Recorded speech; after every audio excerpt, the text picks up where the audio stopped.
Hello everyone, कैसे हैं आप सब। एक बार पुनः शिव कोचिंग क्लासेस पर स्वागत है बच्चों। आज हम सुपर फास्ट रिवीजन करने वाले हैं बोर्ड एग्जाम 2024 क्लास 12 केमिस्ट्री के जो पेपर सोल्यूशन है बच्चों, वो हम कंप्लीट करने वाले हैं। जो चैनल पे पहली बार है चैनल को सब्सक्राइब कर लें और चलिए शुरू करते हैं। टाइम वेस्ट अपन को नहीं करना है बच्चों, क्योंकि यहाँ पर आप लोगों को पूरे के पूरे जितने हो सकते हैं आधे घंटे में बहुत सारे क्वेश्चन करने हैं। पहला प्रश्न है बच्चों, बहुविकल्पी में एल्डिहाइड में अल्फा हाइड्रोजन की प्रकृति कैसी होती है। एल्डिहाइड का फार्मूला क्या होता है, CH3 है बच्चों, CHO। ये आपका क्रियात्मक समूह होता है, CHO आपका क्रियात्मक समूह है। इससे जुड़ा पहला कार्बन अल्फा कार्बन और जुड़ा हाइड्रोजन अल्फा हाइड्रोजन होता है। और हाइड्रोजन जब त्यागता है तो अम्लीय प्रकृति का होता है बच्चों। कैसा होता है, अम्लीय प्रकृति का होता है। 5 ग्राम NaOH, देखो 5 ग्राम NaOH का आणविक द्रव्यमान बच्चों 40 होता है, Na का 23 और O हाइड्रोजन का 16 और हाइड्रोजन का आपका ऑक्सीजन का 16 है ना, और हाइड्रोजन का 1। देखो बच्चों मैं आपको बता देता हूं, काम आएगा, बिल्कुल चिंता ना करो। इसका होता है 23 और ऑक्सीजन का 8 दूनी 16 और हाइड्रोजन का 1, टोटल होता है बच्चों 40। तो आप डिवाइड में 40 कर दो। ऊपर 1000 का फार्मूला में आप देखे ही होंगे, 250 ml में मिला है। 250 ml में बच्चों आप इसको चौके से काट सकते हो और चौके से ये 10 बार जाएगा और 10 का भाग जाएगा बच्चों 0.5 आ जाएगा। बताओ किस बच्चे को प्रॉब्लम है, ठीक है, 0.5 हो जाता है। सेल स्थिरांक की इकाई, सेल स्थिरांक दोनों इलेक्ट्रोड के बीच की दूरी और क्षेत्रफल का अनुपात है ना, अनुप्रस्थ काट का क्षेत्रफल, ये आपका सेंटीमीटर और नीचे सेंटीमीटर स्क्वायर। 1 सेंटीमीटर से कट गया बच्चों, ऊपर जाएगा तो सेंटीमीटर इनवर्स। चीजें क्लियर है, सेंटीमीटर इनवर्स। अब बच्चों ये एक यौगिक है जो कि इस तरीके से संकुल यौगिक है कि अंदर का लिगेंड बाहर और बाहर का लिगेंड अंदर। जब ऐसा विनिमय होता है बच्चों तो आपका कहलाता है, जानते हैं क्या, ये कौन सा समाव्यवस्था। तो यहां पे बच्चों 4 ऑप्शन है, बंद समाव्यवस्था, हाइड्रेट, उपसंयोजी, आयनन। तो आयनन समाव्यवस्था कब होता है बच्चों, जैसे आपके पास यौगिक है आपके पास CONH3 का होल 5, ठीक है बच्चों, और Cl है और यहां पर SO4 है। क्या है, SO4। जब Cl बाहर हो जाए और SO4 अंदर आ जाए तो बच्चों यहां पे आयनन समाव्यवस्था हो जाता है। एक प्रथम कोटि की अभिक्रिया 16 मिनट में 75% पूर्ण होती है, तो 50% पूर्ण होने में समय लगेगा 8 मिनट। इसको मैं न्यूमेरिकल क्वेश्चन कराऊंगा तब यहां पे ऐड कर दूंगा। कौन सा एंजाइम माल्टेज को ग्लूकोज में बदलता है बच्चों, तो माल्टेज एंजाइम जो होता है वो माल्टोज को ग्लूकोज में बदलता है, ठीक है, ठीक बच्चों। चलिए इसके बाद रिक्त स्थान वाले प्रश्न है। रिक्त स्थान वाले प्रश्न में पहला जो प्रश्न है पूरा सोल्यूशन कराऊंगा, आप जुड़े रहिएगा। और जिन बच्चों ने नोट्स नहीं लिया है, शिव कोचिंग क्लासेस का नोट्स तो बच्चों 100 रुपए चार्ज है, आप नोट्स ले सकते हैं। 2,4,6 ट्राई नाइट्रोफिनाल क्या कहलाता है बच्चों, 2,4,6। देखो बच्चों ये आपका हो गया फिनाल, क्या हो गया, फिनाल। 2 नंबर पे नाइट्रो, ठीक है, ये फिर इसके बाद 4 नंबर पे नाइट्रो, फिर 6 नंबर पे नाइट्रो। तो ये है बच्चों पिक्रिक अम्ल। क्या है बच्चों, पिक्रिक अम्ल। फिर इसके बाद है आपके पास बेंजोइक अम्ल, बेंजोइक अम्ल C6H5, ठीक है, और COOH। इसकी क्रिया किससे करा दी जाए कि जिससे आपका बन जाए C6H5 CONH2, बेंजामाइड बन जाए और H2O बाहर हो जाए। तो इसकी क्रिया बच्चों अमोनिया से कराएंगे। किससे कराएंगे, अमोनिया से कराएंगे। मेथिलेमीन, एथिलेमीन से बच्चों कम क्षारीय होता है। मेथिलेमीन CH3NH2 है, ठीक है, मेथिलेमीन CH3H2 है और एथिलेमीन C2H5NH2 है, ठीक है बच्चों। तो आपका मेथिलेमीन एथिलेमीन से कम क्षारीय होता है। किसी गैस की द्रव्य में विलेयता का नियम किसने दिया था, बताओ। किसी गैस का द्रव्य में विलेयता का नियम हेनरी ने दिया था। किसने दिया था बच्चों, हेनरी ने दिया था। 1 फैराडे आवेश का मान कितना होता है, 96,500 कूलम। कितना, 96,500 कूलम। EDTA एक ऐसा लिगेंड है बच्चों, तो सटदंतुर लिगेंड है, एथिलीन डायमीन टेट्राएसीटेट। EDTA का पूरा नाम लिख लो, एथिलीन डायमीन टेट्राएसीटेट। इसके बाद पहुंचते हैं हम सत्यासत्य पर बच्चों। सत्यासत्य में प्रश्न था स्टीफेन अभिक्रिया द्वारा कीटोन बनता है, तो गलत है, स्टीफेन अभिक्रिया द्वारा कीटोन नहीं बनता है। अभिक्रिया दर की इकाई mole litre inverse second inverse, सही है, mole litre inverse second inverse, ठीक है बच्चों। लेंथेनाइड एक्टिनाइड की तुलना में अधिक क्रियाशील है, गलत है, ठीक है, लेंथेनाइड कम क्रियाशील है बच्चों, एक्टिनाइड अधिक क्रियाशील होना चाहिए। फिनाल को कार्बोलिक अम्ल कहते हैं, सही है, ठीक है। हाफमैन ब्रोमाइड अभिक्रिया द्वारा प्राथमिक एमीन बनाए जाते हैं। देखो भाई प्राथमिक एमीन भी बन जाता है, द्वितीयक तृतीयक चतुष्क तक बनता है, इसलिए सत्य है, ठीक है। किरेटिन एक गोलाकार प्रोटीन है, बताओ, तो ये आपका असत्य है, रेशेदार प्रोटीन है वो किरेटिन, ठीक है। चीजें क्लियर है बच्चों। इसके बाद पहुंचते हैं सही जोड़ी में। सही जोड़ी में तो बस आपको इतना समझना है कि हिंसबर्ग अभिकर्मक का जो फार्मूला है बच्चों C6H5SO2Cl, ये कई बार पूछा गया एग्जाम में, वेरी वेरी इंपॉर्टेंट है। विटामिन B12 में कोबाल्ट पाया जाता है। प्रोटीन बच्चों किरेटिन और विटामिन डी की कमी से रिकेट्स रोग हो जाता है। डाइजोनियम लवण का सूत्र है C6H5N2Cl। यदि ऐसे क्वेश्चन आते हैं तो आप बहुत आसानी से बता पाएंगे। इसके बाद हम चलते हैं बच्चों एक शब्द में उत्तर।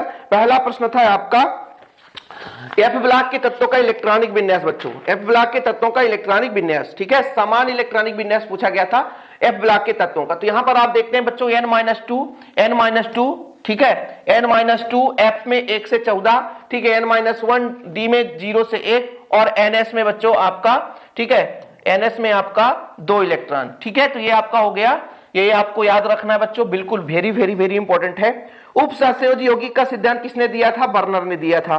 फार्मेलिन का फार्मूला क्या है बच्चों? फार्मेलिन का मतलब है फार्मेल्डिहाइड का 40% तनु विलयन, फार्मेल्डिहाइड का 40% तनु विलयन फार्मेलिन कहलाता है। अब ऐसा क्वेश्चन कभी नहीं पूछा गया था, ठीक है, ऐसा क्वेश्चन कभी पूछा नहीं गया था फार्मेलिन के बारे में, लेकिन इस बार आ गया। 1000 ग्राम, देखो मोललता की परिभाषा है 1000 ग्राम अथवा 1 किलोग्राम विलायक में उपस्थित विलेय के मोलों की संख्या। 1000 ग्राम विलायक में यहां पे मोललता पूछा है तो विलायक होगा बच्चों, ठीक है। तुल्यांकी चालकता का इकाई ओम इनवर्स सेंटीमीटर स्क्वायर तुल्यांक इनवर्स, ठीक है बच्चों, ओम इनवर्स सेंटीमीटर स्क्वायर तुल्यांक इनवर्स। चलिए अब हम पहुंचते हैं महत्वपूर्ण प्रश्नोत्तर पर, जो कि बच्चों आप लोगों को बिल्कुल बेहतरीन रूप से तैयारी करनी है, ठीक है। चलिए पहला जो प्रश्न था, संक्रमण धातुएं परिवर्ती आक्सीकरण अवस्था प्रदर्शित करते हैं क्यों? कारण स्पष्ट कीजिए। देखो बच्चों, संक्रमण धातुओं में परिवर्ती आक्सीकरण अवस्था रिक्त डी कक्षक के कारण होता है मुख्य रूप से, यानी जो आपका डी कक्षक है वो अयुग्मित होता है, तो इलेक्ट्रॉन इधर उधर है ना, मतलब एक कक्षा से दूसरे कक्षा में जाकर, एक कक्षा नहीं कर सकते हैं, ऑर्बिटल से बोल सकते हैं बच्चों कक्षक, तो एक ऑर्बिटल से दूसरे ऑर्बिटल में जाते हैं, जिसके कारण से संयोजकता में परिवर्तन होता है। सिंपल है। देखो बच्चों, अधिकांश संक्रमण धातुएं परिवर्ती आक्सीकरण अवस्था प्रदर्शित करते हैं क्योंकि रासायनिक बंध बनाते समय उनके अंतिम कोष के एफ उपकोष के साथ साथ उपांतिम कोष डी उपकोष के इलेक्ट्रॉन भी बंध बनाने में भाग लेते हैं। मेरे कहने का मतलब, जैसे मान लीजिए आपके पास बच्चों है ना, क्रोमियम ही ले लो, स्कैंडियम ही ले लो, टाइटेनियम ही ले लो, टाइटेनियम ही ले लो, ठीक है, scandium, chromium, manganese, iron, cobalt, कुछ भी ले सकते हो बच्चों, निकिल, कॉपर, जिंक, जो आपको लेना है। जैसे क्रोमियम ही लेता हूं, ठीक है, क्रोमियम लेता हूं, इसका लास्ट इलेक्ट्रॉनिक विन्यास कितना होता है बच्चों? 3d 5 और 4s1। अब इसमें क्या है कि s का भी और d का दोनों में बंध बनाने की क्षमता है, दोनों में अयुग्मित इलेक्ट्रॉन है। इस कारण से बच्चों आपके पास अधिकांश आक्सीकरण क्षमता प्रदर्शित करने वाले डी ब्लॉक के तत्व संक्रमण तत्व कहलाते हैं या होते हैं, ठीक है। कारण आपको पता हो गया कि मुख्य रूप से संक्रमण धातुएं परिवर्ती आक्सीकरण अवस्था प्रदर्शित करते हैं क्योंकि अयुग्मित डी कक्षक उपस्थित है उसमें, जिसके कारण यस के साथ साथ डी कक्षक भी रासायनिक बंध बनाने में मदद करते हैं। संक्रमण धातुएं रंगीन यौगिक क्यों दर्शाते हैं? बताओ, बढ़िया क्वेश्चन है। रंगीन आयन या रंगीन यौगिक का निर्माण क्यों होता है बच्चों? देखो, अधिकांश संक्रमण धातुएं अथवा धातु आयन रंगीन होते हैं तथा इसके बनने वाले यौगिक भी रंगीन होते हैं क्योंकि इसके पास अपूर्ण अर्धपूर्ण डी ऑर्बिटल्स उपस्थित होते हैं। डी ब्लॉक के तत्वों का जब भौतिक गुण पढ़ते हैं उसमें चाहे हम परिवर्ती आक्सीकरण की अवस्था की बात करें, चाहे रंगीन आयन की बात करें, विभिन्न प्रकार की यौगिक का निर्माण कैसे होता है, ये सबका कारण है अपूर्ण डी कक्षक, अपूर्ण डी कक्षक या अर्धपूर्ण डी कक्षक की अयुग्मित इलेक्ट्रॉन उपस्थित है, निम्न ऊर्जा से उच्च ऊर्जा स्तर पर जाते हैं, ऊर्जा ग्रहण करते हैं, फिर से जब उच्च ऊर्जा से निम्न ऊर्जा स्तर पर आते हैं बच्चों, तो जो रंग वो अवशोषित किए रहते हैं उसी को उत्सर्जित करते हैं, जिससे वो रंगीन दिखाई देता है। जैसे बच्चों क्यूप्रिक आयन, क्यूप्रिक आयन मतलब Cu2 पॉजिटिव है ना, और नीले रंग का होता है क्योंकि इसके पास एक अर्धपूर्ण डी ऑर्बिटल्स उपस्थित है। देखो बच्चों, कॉपर का होता है इलेक्ट्रॉनिक विन्यास, ये 29 है ना, तो इसका होता है 3d10 और 4s1, तो अभी केवल और केवल s 3d में पूरे इलेक्ट्रॉन है, तो अभी ये रंगीन आयन नहीं बनाएगा, लेकिन जब पूरा 2 इलेक्ट्रॉन किसी को दे देगा, जब 2 इलेक्ट्रॉन किसी को दे देगा तो d का ही इलेक्ट्रॉन जाएगा, s का एक जाएगा, एक d का जाएगा, तो ऐसा बचेगा। 3d में 9 बचेगा कि नहीं बचेगा, और 4s में 0 बचेंगे, 4s में बच्चों 0 बचेंगे, ठीक है, 4s में इसको काट दो, 3d 9 और 4s में 0, तो d में अयुग्मित है तो इलेक्ट्रॉन इधर से उधर घूम सकता है, स्वतंत्रता है उसको, इसी कारण से इलेक्ट्रॉन निम्न ऊर्जा स्तर से उच्च ऊर्जा स्तर पर जाता है, और जब बच्चों पुनः वापस लौटता है तो जो अवशोषित किया रहता है, दृश्य प्रकाश में कई सारे रंग हैं, जो अवशोषित किया रहता है उसी को उत्सर्जित कर देता है। तो ऑब्जेक्टिव में कभी आ गया कि क्यूप्रिक आयन किस रंग का होता है, Cu2 पॉजिटिव, तो नीले रंग का होता है। कोई भी बच्चा बता सकता है। ठीक है बच्चों, बात आगे चलते हैं, देखते हैं 7वें नंबर पे प्रश्न क्या था। 7वें नंबर में था, पहला प्रश्न था 7वें नंबर में K2Hg फिर बच्चों I4 ऐसा था। इसको दो भागों में बांटते हैं, ये प्लस और ये माइनस। हमेशा धनात्मक भाग का पहले नाम लिखना है। तो ये पोटेशियम है बच्चों, तो पोटेशियम लिख दिया। आयोडीन कितना है 4, तो 4 को लिखते हैं टेट्रा। ठीक है, 1 को मोनो, 2 को डाई, 3 को ट्राई, 4 को टेट्रा, तो टेट्रा आयोडाइड, टेट्रा आयोडाइड। और ये मरकरी है बच्चों, अब ये निगेटिव है इसलिए मर्क्यूरेट लिखते हैं। क्या लिखते हैं? मर्क्यूरेट। ठीक है, जैसे निकिल होता तो निकिलेट, आयरन होता तो फेरेट, है ना। और जैसे मान लीजिए और दूसरा कोबाल्ट होता कोबाल्टेट। क्यों? क्योंकि जब भी इसको हम ऋणात्मक भाग दे देते हैं तो 8 जुड़ता है बच्चों। क्या जुड़ता है? 8। और यदि ये धनात्मक भाग होता तो इसमें 8 नहीं जुड़ता। अब इसमें ऑक्सीकरण संख्या कैसे निकाली सर? पोटेशियम का होता बच्चों 1, तो 2 पोटेशियम है, 1 पोटेशियम का +1, Hg का निकालना है। और आयोडीन बच्चों, आयोडीन का होता है -1, तो 4 आयोडीन है, -1 इक्वल 0 कर दो, है ना। तो यहां पर कैलकुलेट जब करोगे ना बच्चों, तो 2 1 कम 2 धन x - 4 बराबर 0। तो बच्चों x - 2 बराबर 0, तो x बराबर 2 आ गया। रोमन संख्या से इसको प्रदर्शित करते हैं, किसी को प्रॉब्लम नहीं होनी चाहिए। दूसरा यौगिक था यहां पे बच्चों आपका, देखिए क्रोमियम था और H2O, ठीक है, होल 6। अब इस बार देखिएगा और Cl3 है। अब इसको दो भागों में बांटना है, आपका ये धनात्मक, ये ऋणात्मक। अब जब धनात्मक होगा तो क्रोमियम में क्रोमेट नहीं लिख सकते हैं, ये जब आपका ऋणात्मक होता तभी इसमें 8 जुड़ते। अब नाम हमको शुरुआत से करना, पहले धनात्मक भाग फिर ऋणात्मक भाग। तो धनात्मक में क्रोमियम, तो पहले क्रोमियम लिखेंगे बच्चों, लेकिन क्रोमियम के साथ आपका लिगेंड है तो इसके साथ हम लिगेंड को हम क्या करते हैं? प्राथमिकता देते हैं। तो 6 एक्वा है तो हेक्सा एक्वा 6 है बच्चों, मोनो, डाई, ट्राई, टेट्रा, पेंटा, हेक्सा। तो आपके पास 6 हेक्सा है, तो 6 हेक्सा तो मतलब सॉरी 6 H2 है, तो हेक्सा एक का बच्चों। ठीक है, फिर आपका क्रोमियम हो जाएगा। और हमेशा ध्यान रखना, केंद्रीय धातु परमाणु होता है उसी के बाद हम इसका ऑक्सीकरण संख्या निकालते हैं। तो इसका 0 है, उदासीन है, इसका 1 निगेटिव, तो टोटल +3 आ जाएगा। थर्ड हो गया बच्चों, यहाँ पे क्लोरीन है तो क्लोराइड हो गया। ठीक है, हमने निगेटिव चीज यहां पर लिया, क्लोरीन का क्लोराइड, आयोडीन का आयोडाइड, ब्रोमीन का ब्रोमाइड। ठीक है, ये चीज आपको देखने को मिल जाएगा। आप लोग कहोगे तो IUPAC नामनक्लेचर के 10 से 15 ऐसे यौगिक में लाऊंगा जो कि आपको भी मजा आ जाएगा, बोलोगे सर हाँ ये क्वेश्चन आपके लिए बहुत बढ़िया था। अथवा में है भैया, यहां पर नाम दिया था, नाम ऐसा था पोटेशियम टेट्रा हाइड्रोक्सिडोजिंकेट। ठीक है, तो ये आपका पोटेशियम हो गया, हाइड्रोक्सो है बच्चों, ये जिंकेट है। तो इसके बारे में हम थोड़ा डीप में बात कर लेंगे, अभी यहां पर सिर्फ, है ना भाई, इसका लंबा चौड़ा कहानी है।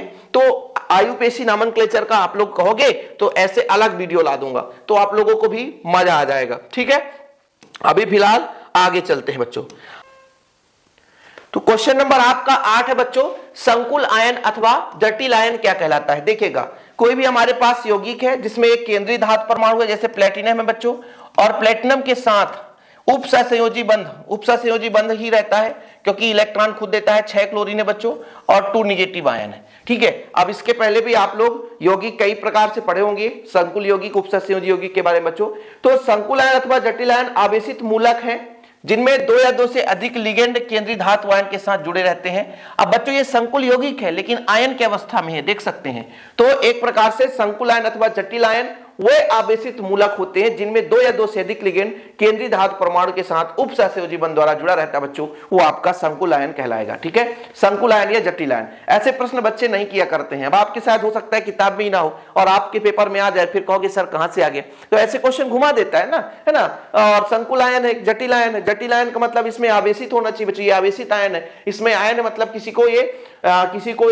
किसी से इलेक्ट्रॉन लिया होगा। 2 निगेटिव का मतलब इलेक्ट्रॉन वो ले रखा है ना। तो जब केंद्रीय धातु परमाणु के साथ 2 या 2 से अधिक लिगेंड उपसहसंयोजी बंध द्वारा जुड़े रहते हैं, तो इस प्रकार से आवेशित मूलक को हम संकुल आयन कहते हैं। आयनन समाव्यपता मैंने इसका अभी समझाया था बच्चों कि जैसे उपसहसंयोजी यौगिक है तो उसमें आपका जो आयन है, मान लीजिए SO4 2 निगेटिव है, ये अंदर से बाहर हो गया और क्लोरीन बाहर से अंदर हो गया, तो फिर इसमें जो गुणधर्म होता है आयनन समाव्यपता होता है। देखो बच्चों, 2 या 2 से अधिक ऐसे संकुल यौगिक या उपसहसंयोजी यौगिक जिनके अणुसूत्र तो समान होते हैं किंतु जो आयनन पर भिन्न भिन्न आयन देते हैं, आयनन समाव्यपी कहलाते हैं। एवं इन यौगिकों के इसी गुणधर्म को हम आयनन समाव्यपता कहते हैं। देखो भाई, इस परिभाषा तरीका अलग है, लेकिन हमको समझाना है आपको कि आपके माइंड में फीड हो जाए कि जब, है ना, केंद्रीय धातु परमाणु के साथ जुड़ा लिगेंड और जो आपका बच्चों बाहर का जो आयन है इसके साथ इनका विनिमय हो जाए तो फिर आपका बच्चों ये कहला जाता है, जो इसमें समव्यवस्था पाई जाती है आयनन समव्यवस्था कहलाती है। किसी को कोई प्रॉब्लम बताओ कि दो या दो से अधिक ऐसे संकुल यौगिक या उपसंयोजी यौगिक जिनके अणुसूत्र समान है किंतु आयनन पर भिन्न भिन्न आयन देते बच्चों, आयनन समव्ययी कहलाते हैं। ठीक है, कोई दिक्कत तो नहीं है। चलिए, आयनन समव्ययी आपको पता हो गया होगा, अंदर का लिगेंड बाहर और बाहर का अंदर आ जाए। डीडीटी के दो उपयोग, डीडीटी डाइक्लोरो डाइफेनिल ट्राइक्लोरोएथेन, डीडीटी का पूरा नाम आप बताओ, डाइक्लोरो डाइफेनिल ट्राइक्लोरोएथेन। ओके बच्चों, इसका दो उपयोग है, कीटनाशी के रूप में और माइटिनाशी के रूप में। कार्बन टेट्राक्लोराइड के दो उपयोग पूछा था बच्चों, आग बुझाने में पायरीन के नाम से, क्लोरोफॉर्म एवं फ्रियान में बनाने के लिए। जैसे क्लोरोफॉर्म फ्रियान बनाते हैं तो कार्बन टेट्राक्लोराइड का प्रयोग करते हैं। CCl4 किसका बच्चों, CCl4। बताओ फास्जीन गैस का सूत्र बता दो। क्लोरोफॉर्म CHCl3 है और इससे बनता है COCl2, ये आपका फास्जीन। क्या बच्चों, फास्जीन। किसी को कोई प्रॉब्लम? चलिए आगे चलते हैं।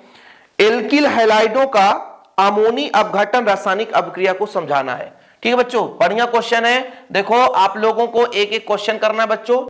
एल्किल हैलाइड है आपके पास, है ना, उसका अमोनी अपघटन यानी अमोनिया के साथ अपघटन होना चाहिए। ठीक है बच्चों, तो देखो जब एल्किल हैलाइड अमोनिया के साथ एथेनॉलिक विलयन में नाभिक स्नेही प्रतिस्थापन अभिक्रिया कराते हैं जिससे हैलोजन परमाणु एमीन समूह द्वारा प्रतिस्थापित हो जाता है, इस अभिक्रिया को बच्चों अमोनी अपघटन कहते हैं। अब आप लोगों को लगेगा कि थोड़ा ये कैसे होता है, तो मैं आपको बताता हूं। डायरेक्ट यदि क्रिया करा दूं तो कोई दिक्कत, किसी को कोई प्रॉब्लम? देखो बच्चों, ये आपका है एल्किल हैलाइड। जैसे आपके पास R है बच्चों, R के जगह कुछ और ले सकते हैं क्या? R के जगह हम मान लीजिए CH3 ले लेते हैं, जगह तो कम है इसलिए CH3 ले लेते हैं, CH3। और बच्चों एल्किल हैलाइड में क्लोरीन ले लेते हैं, इसकी क्रिया अमोनिया से कराते हैं NH3 से, डायरेक्ट NaOH की उपस्थिति में। ठीक है बच्चों, NaOH की उपस्थिति में क्षारीय माध्यम में क्रिया होती है।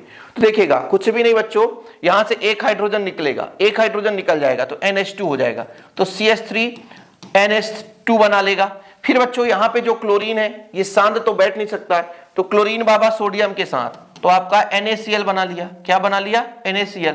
फिर बच्चों यहां पर आप देखो जो NH2 बचा था वो तो जुड़ गया, H निकला और इस OH के साथ संयोग होकर H2O बनाया। यही है बच्चों आपका कौन सा अभिक्रिया? एल्किल हैलाइड का अमोनी अपघटन रासायनिक समीकरण। ठीक है, अमोनी मतलब अमोनिया के साथ, अमोनिया NH3 होता बच्चों, अमोनिया के साथ, तो अमोनी अपघटन हमने कराया है। अब देखो इसमें आपका एल्किल हैलाइड RX है, एल्किल हैलाइड ही है, NH3 अमोनिया है, पहले ये युग्मित हुआ तो इस तरीके से पॉजिटिव नेगेटिव चार्ज आए, फिर क्षारीय माध्यम में इसकी अभिक्रिया हुई बच्चों, तो ये सिंपल है। जो Na है किसको ले जाएगा?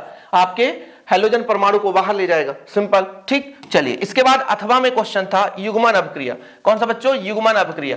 देखो यहां पर फटाफट रिवीजन कर रहे हैं तो ज्यादा समय भी नहीं लेंगे। युग्मन अभिक्रिया, डाइजोनियम लवण के युग्मन अभिक्रिया का रासायनिक समीकरण दीजिए। देखो बच्चों युग्मन डाइजोनियम लवण का सूत्र क्या होता है? डाइजोनियम लवण का सूत्र क्या होता है? इसका सूत्र होता है C6। अरे भैया तुम क्यों आ जाते हो यार, तुम क्यों आ जाते हो, तुम क्यों आ जाते हो बीच में, परेशान करने आ जाते हो। चलो देखो आपके डाइजोनियम लवण का सूत्र होता है C6H5N2Cl, N2Cl। इसी को हम इस तरीके से लिख सकते हैं, C6H5 मतलब फेनिल है ये आपका बच्चों, और N2Cl मतलब N2 है, तो ये N2 मतलब N double bond N, Cl मतलब ये Cl है। इसको जब हम किसके साथ क्रिया कराते हैं बच्चों? फिनाल। फिनाल का सूत्र होता है C6H5OH, ये आपका फिनाल है। इसको इस तरीके से हम लिख सकते हैं बच्चों, ये बेंजीन रिंग है, इसे हम फेनिल कह देते हैं, और यहाँ पर OH जुड़ा ही है। और बच्चों हर एक कार्बन के पास हाइड्रोजन होता है, तो हाइड्रोजन और क्लोरीन को बड़ा प्यार होता है, और ये बिंदास हाइड्रोजन क्लोरीन निकल जाते हैं, तो बचेगा क्या बच्चों? बचेगा क्या? ये डायरेक्ट या करके नाइट्रोजन से जुड़ जाएगा। तो देख लो ये आपका बच्चों फेनिल समूह है, N आपके पास बचा है डबल बॉन्ड, फिर N बचा है, डायरेक्ट फिनाल से जुड़ गया। ठीक है बच्चों, यही अभिक्रिया आपका है। और HCl बताया ना कि क्लोरीन को किससे प्रेम होगा? हाइड्रोजन से, या हाइड्रोजन को क्लोरीन से प्रेम होगा। तो इस तरीके से युग्मन अभिक्रिया प्रदर्शित होता है कि जब बेंजीन डाइजोनियम क्लोराइड को फिनाल के साथ तन NaOH की उपस्थिति में गर्म किया जाता है, तब पैरा हाइड्रोक्सी डाइजो बेंजीन नारंगी लाल रंग का रंजक बनता है। इस अभिक्रिया को युग्मन अभिक्रिया कहते हैं। बताओ बच्चों किसी को कोई प्रॉब्लम? एक ही लेक्चर में कंप्लीट नहीं हो पाएगा ये पेपर, है ना, 2 लेक्चर 3 लेक्चर भी हो सकते हैं। तो आप लोग रिवीजन करते चले, और कितना आपसे बन रहा है ये अपने आप को वहां पे कितना आपने पढ़ा है भैया, तो आप लोग एग्जाम में कितना करके आओगे, क्योंकि केमिस्ट्री को जितना आसान समझते उतना आसान होता नहीं है, कठिन होता है। प्रतिरोधकता है क्या बच्चों? बड़ा सिंपल है। देखो आप यहां पे समझिएगा, किसी चालक तार का जो प्रतिरोध है वो लंबाई के समानुपाती और क्षेत्रफल के व्युत्क्रमानुपाती होता है, ये सबको पता है। जब समानुपाती हटाते हैं बच्चों तो एक नियतांक लग जाता है और इसे हम विशिष्ट प्रतिरोध या प्रतिरोधकता कहते हैं। तो रो बराबर हो जाएगा बच्चों RA/L। क्या हो जाएगा बच्चों? RA/L।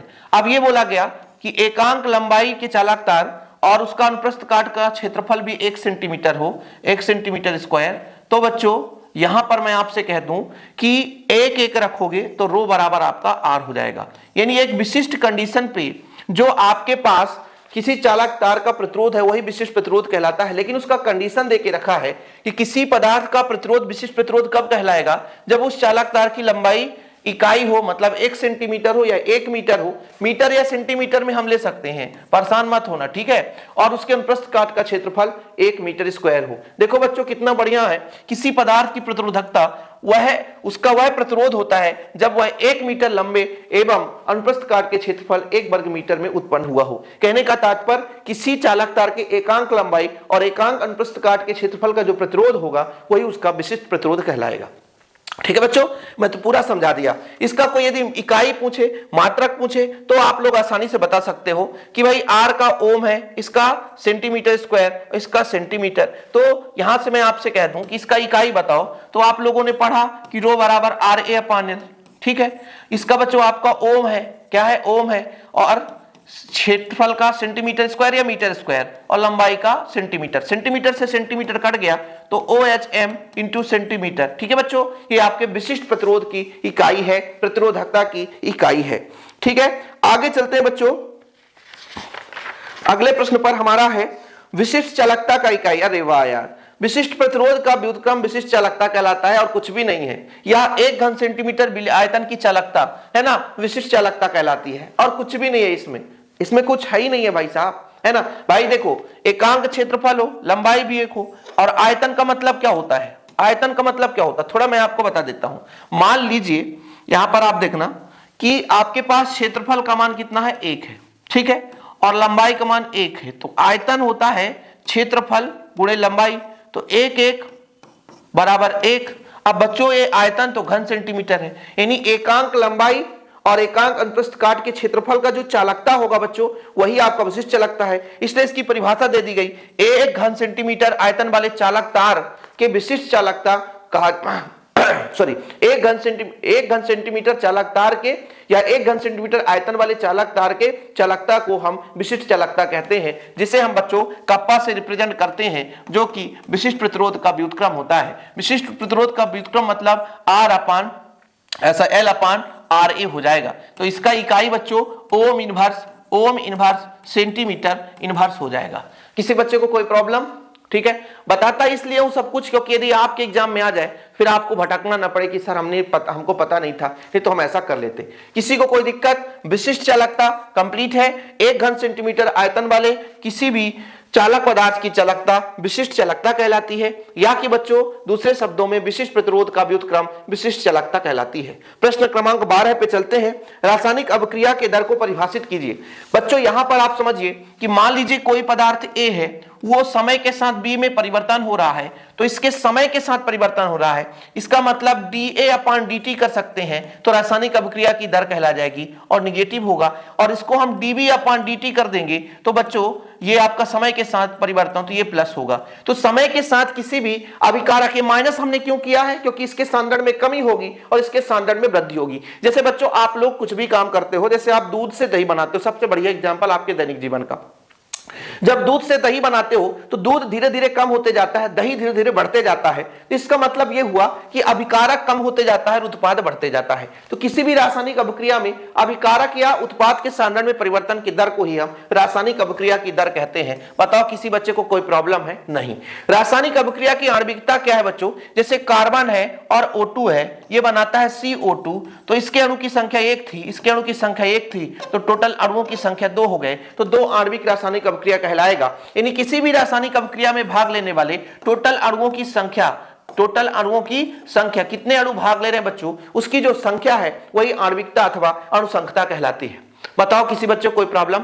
आणविकता या अणुसंख्यता किसे कहते हैं? कि किसी भी रासायनिक अभिक्रिया में भाग लेने वाले अभिकारक के अणुओं की संख्या अथवा रासायनिक अभिक्रिया में जितने भी अणु भाग ले रहे हैं उसको हम उसकी आणविकता या अनुसंख्यता के नाम से जानते हैं। चीजें क्लियर बच्चों, किसी को कोई प्रॉब्लम यहां तक? और मैंने लगभग कितने क्वेश्चन तक करा दिए? 12 क्वेश्चन तक पहुंच गए हैं हमारे पास। 13, 14, 15, 16, अभी तो बहुत सारे क्वेश्चन हैं, लेकिन आज अभी इतने में ही हमारा समय खत्म हो रहा है, क्योंकि बच्चों अभी अगले लेक्चर में इसको हम कंप्लीट कराएंगे और सभी प्रश्नों को आपको तैयार करना है। थोड़ा समय लग जाता है, केमिस्ट्री है, बाकी चीजें जितना भी हो सकता है आपके लिए वीडियो आते रहेंगे। हाँ, जिन बच्चों को केमिस्ट्री का नोट्स चाहिए तो 96 85 96 85 29 91 49 ये मेरा पर्सनल नंबर है। जिन बच्चों को नोट्स चाहिए तो कॉन्टेक्ट कर सकते हैं। फिलहाल अभी इतना ही बच्चों, वीडियो पसंद आए तो लाइक करके शेयर करें। जय हिंद, वंदे मातरम।